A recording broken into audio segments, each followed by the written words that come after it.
안녕하세요. 평범한 개발자입니다. 네, 오늘은 파이어베이스에 대해서 얘기를 해볼 거예요. 파이어베이스 우리 그 파이어스토어 리얼타임 데이터베이스, 파이어 스토리지, 호스팅, 그 다음에 펑션즈, 그다음에 뭐 디스트리뷰션도 있고 여러 가지 서비스를 우리가 모아서 파이어베이스라고 부르잖아요. 그 중에서 오늘은 파이어베이스 파이어스토어 프로젝트를 마이그레이션 하는 방법을 해볼 건데요. 두 번에 거쳐서 할 거예요. 이게 한 번에 다루기에는 시간이 좀 길어질 것 같아서 두 번에 거쳐서 할 거고, 첫 번째 시간에는 컨셉 정도, 큰 그림을 설명을 해 드릴 거고요. 두 번째 시간에는 좀 더 자세하게 어떻게 수행을 하는지 설명을 해 드릴 거예요. 그래서 이제 혹시 본인이 이제 파이어베이스 CLI 툴이나 아니면 구글 클라우드 툴 이런 것들 사용하는 방법이 익숙하신 분들께서는 마이그레이션을 처음 해보시더라도 컨셉만 아시면 손쉽게 하실 수 있고요. 그렇지가 않다, 나는 뭔가 이제 인프라 단의 어떤 컨트롤들이 익숙하지 않다 하면 두 번째 영상까지 같이 보시면 충분히 수행을 하실 수 있겠습니다. 네, 사실 이제 그 개발자들은 이 파이어베이스를 인프라 단으로 그 컨트롤하는 거를 재밌어 하지 않으실 거예요. 어, 개발자들은 코드로 말하고 싶어 하잖아요. 그리고 자신이 셋업된 어떤 환경들을 활용해서 코드 짜는데 신경을 쓰고 싶어 하시잖아요. 보통, 통상. 네. 그런데 이제 저는 개발하고 인프라를 둘 다 경험을 했는데, 이렇게 인프라를 조금 어느 정도 컨트롤할 수 있게 되면 개발에 좀 더 유연해질 수 있어요. 개발을 하더라도 꼭 인프라를 손댈 일들이 생겨요. 아주 작은 범위더라도. 그럼 그때 시간을 엄청 낭비하게 되거든요. 근데 이렇게 인프라에 대한 어떤 스킬들을 조금씩 가지고 계시면 그때 어떤 속도들을 낼 수 있게 되겠죠. 그래서 오늘은 마이그레이션, 그러니까 파이어베이스 프로젝트를 그대로 이전하는 방법, 그걸 마이그레이션이라고 표현을 했는데 그것들을 한번 해볼 거예요. 개발자 여러분들은 재미가 없으시더라도 그냥 이런 컨셉으로 마이그레이션 하는구나 하고 첫 번째 영상 정도는 보셔도 재밌을 것 같아요. 네, 두 번째 영상까지는 관심 없으시면 패스. 네, 두 번째 영상은 어떻게 수행하는지 설명을 드릴 거라서. 자, 어쨌든 이번에는 파트 1, 네, 마이그레이션을 어떤 컨셉으로 수행하는지 설명을 드려보겠습니다. 이번 영상을 위해서 제가 두 가지 이제 글들을 참고했는데요. 첫 번째가 이제 파이어베이스 공식 튜토리얼, Move Data Between Projects 이렇게 해가지고 공식 튜토리얼이 있어요. 요걸 참고했고요. 두 번째는 이름이 어렵네요. 네, 실바님, 네, 실바님 글을 참고를 했어요. 이제 두 번째 중심으로 보시면 되고요. 두 번째 블로그 중심으로 이제 보시면 되겠고, 조금 더 자기가 인프라에 관심이 있으신 분들은 첫 번째 요 글도 같이 읽어보시면 좋을 것 같습니다.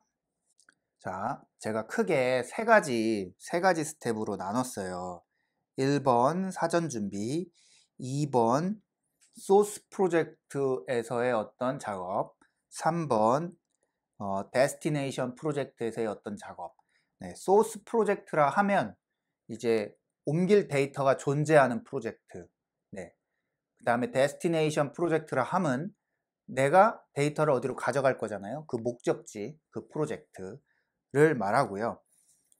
저는 설정을 이렇게 했습니다. 동일한 어카운트 내에 서로 다른 프로젝트가 아니고 서로 다른 어카운트에 다른 프로젝트를 상정하고 설명을 드리겠습니다.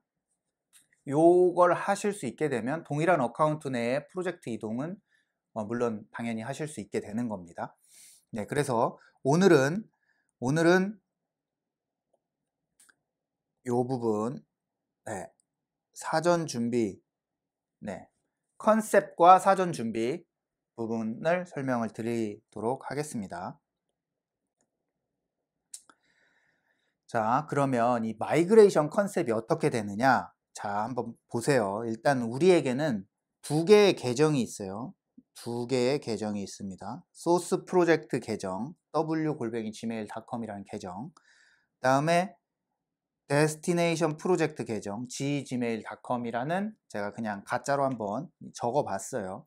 이 두 개 계정에 서로 다른 프로젝트로 제가 소스 프로젝트를 데스티네이션 프로젝트로 이전을 시킬 겁니다. 네.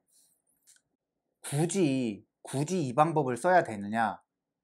그냥 컬렉션 다 읽어와서 데스티네이션 그 프로젝트로 그냥 다 넘기면 안 되냐? 뭐 그런 것도 방법입니다. 그런 것도 방법인데요.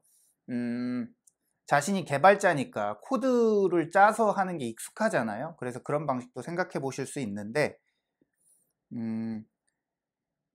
그 인프라 단의 컨트롤은 인프라 방식으로 하는 게 저는 더 좋은 방식이라고 저는 생각합니다. 예, 그게 더 안정적이고 대용량의 데이터도 움직일 수 있고 스크립트를 짠다면 적절히 또 편안한 방식으로도 대응할 수가 있습니다. 네, 이어서 한번 가볼게요. 딴 얘기들이 많으면 편집이 어려워서 네, 가보겠습니다. 소스 프로젝트가 있고 데스티네이션 프로젝트가 있습니다. 둘 다 파이어스토어를 사용한다는 가정입니다. 리얼타임 데이터베이스 아니고요. 파이어스토어 데이터베이스를 쓴다는 가정 하에 해당 파이어스토어 데이터베이스 데이터를 이전하는 방법입니다. 자, 이제 파이어스토어 데이터가 있고요. 이 파이어스토어 데이터를 자신의 소스 어카운트 내에 같은 프로젝트의 스토리지 버켓으로 파일을 백업 받을 거예요. 네, 우리가 마이그레이션이라는 버켓을 하나 만들고 내 파이어스토어 데이터를 이 버켓에 어떤 그 파일 형태로 떨굴 겁니다. 네, 그게 소스 프로젝트에서 할 일이고요. 자, 버켓에 떨궈졌어요. 그 다음에 뭐 할 거냐면 제 로컬 PC, 윈도우가 될 수도 있고 리눅스가 될 수도 있고 뭐 유닉스가 될 수도 있고 뭐 맥이 될 수도 있습니다. 저는 맥을 사용했습니다. 그래서 내 로컬 PC로 요 버켓에 있는 것을 내 로컬 PC로 다운로드 받을 거예요. 자, 그럼 내 로컬 PC에 어떤 데이터를 가지고 있는 DB 파일이 존재하게 되겠죠. 자, 그 다음에 내 로컬 PC에서 데스티네이션 프로젝트의 파이어 스토리지 버켓, 여기도 역시 마이그레이션이라는 버켓을 만들고 그쪽으로 올립니다. 네.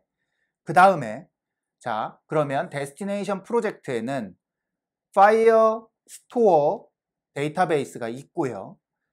파이어 스토리지 버켓이 있습니다. 그러면 자, 파이어 스토리지 버켓에서는 소스 프로젝트의 어떤 DB 파일이 올라가 있는 거예요, 현재. 자, 그럼 마지막으로 파이어 스토어에 데이터를 밀어 넣습니다. 자, 이런 과정으로 저희가 파이어스토어 데이터베이스를 마이그레이션을 할 거고요. 하지만 파이어스토어는 데이터만 마이그레이션 한다고 제대로 동작하는 게 아니잖아요.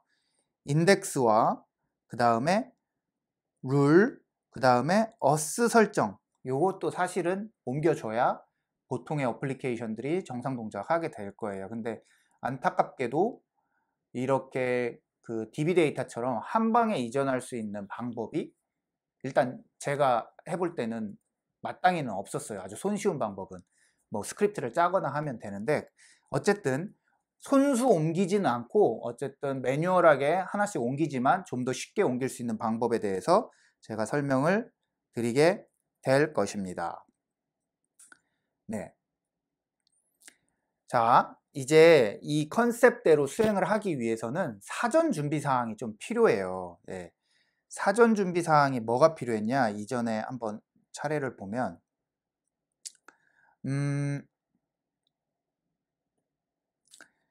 일단 소스 프로젝트와 데스티네이션 프로젝트 두 개 모두 블레이즈 플랜, 유료 플랜이어야 돼요.